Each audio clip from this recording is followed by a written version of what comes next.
This is the last part of my Rapido CN2400-840CM custom build.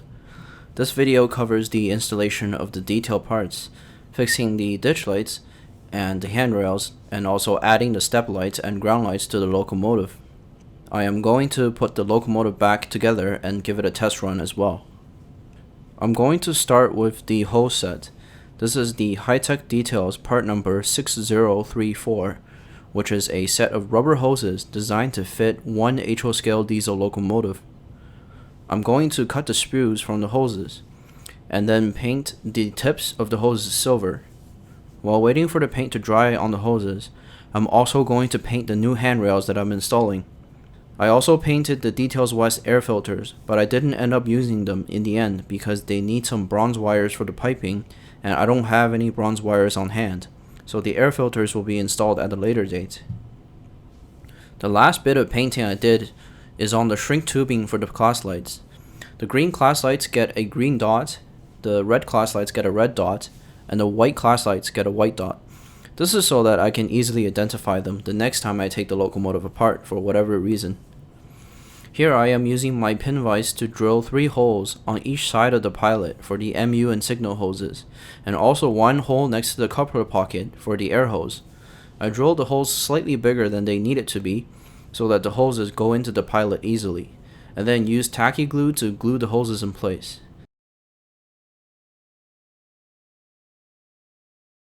This is what the finished hoses look like on the locomotive.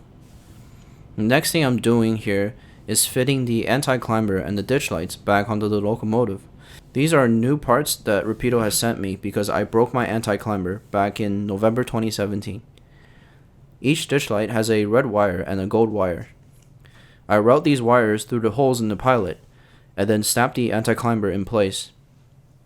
The wires need to be threaded through a hole in the chassis to where the pads are, and then I solder the red wire to the V+ pad and the gold wire on the X2 pad on the light board. Be sure to push the front truck away to where you're soldering, and don't leave the iron in contact for too long because there are a lot of plastic parts around here and you can melt the parts if you leave the iron on there.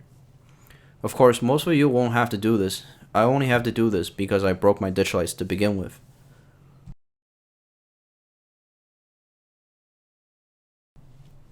After the ditch lights are done, I also install the new painted handrails and the snowplow back in place. The hoses at the front go through the holes in the snowplow so that they show outside of the snowplow. Now I am adding step lights and ground lights to the locomotive. I used a total of 8 pre-wired 0402 LEDs. 2 of the LEDs are inserted to their holes for the ditch light wires, and then I secure them to the bottom of the second last step on the front. Another 2 LEDs are attached to the rear steps in a similar fashion.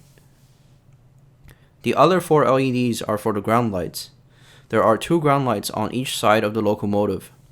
On the engineer's side, the first ground light is on the sill, which is just in front of the middle wheel of the front truck.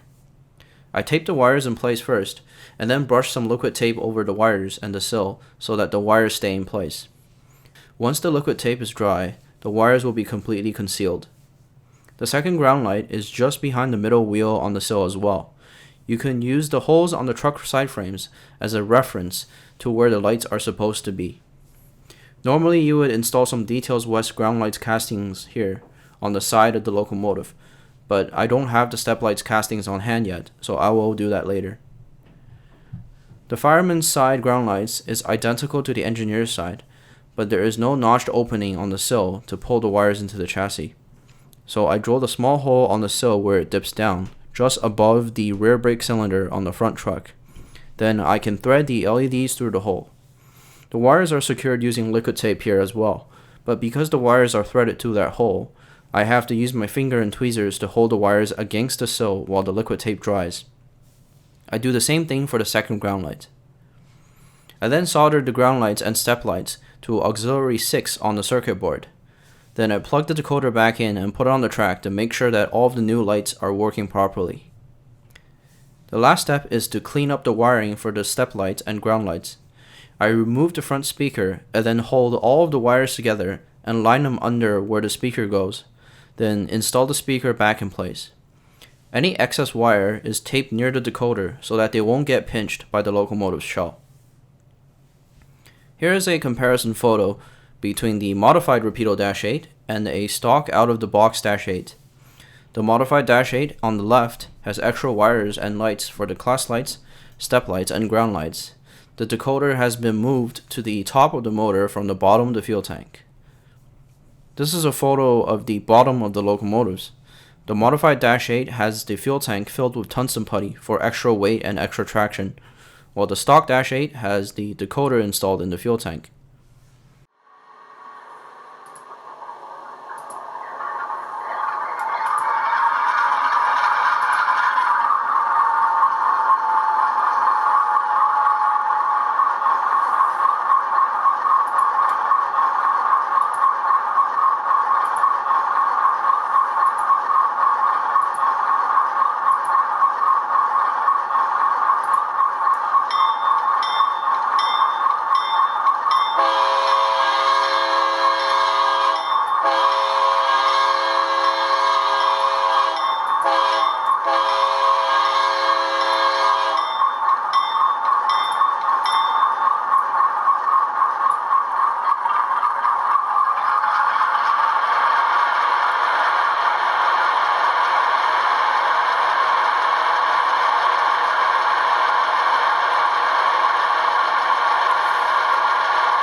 And lastly, I'm showing you a run-by of the custom Dash 8 with my Skill Trains Tier 4.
That concludes my 3-part video of the custom Rapido Dash 8 build. If you wish to see detailed photos of my custom Rapido Dash 8, please head on over to my Facebook page. I will post a link to the photos in the video description. Subscribe to my channel if you wish to receive notifications when I post a new video. Thanks for watching, and I will see you later.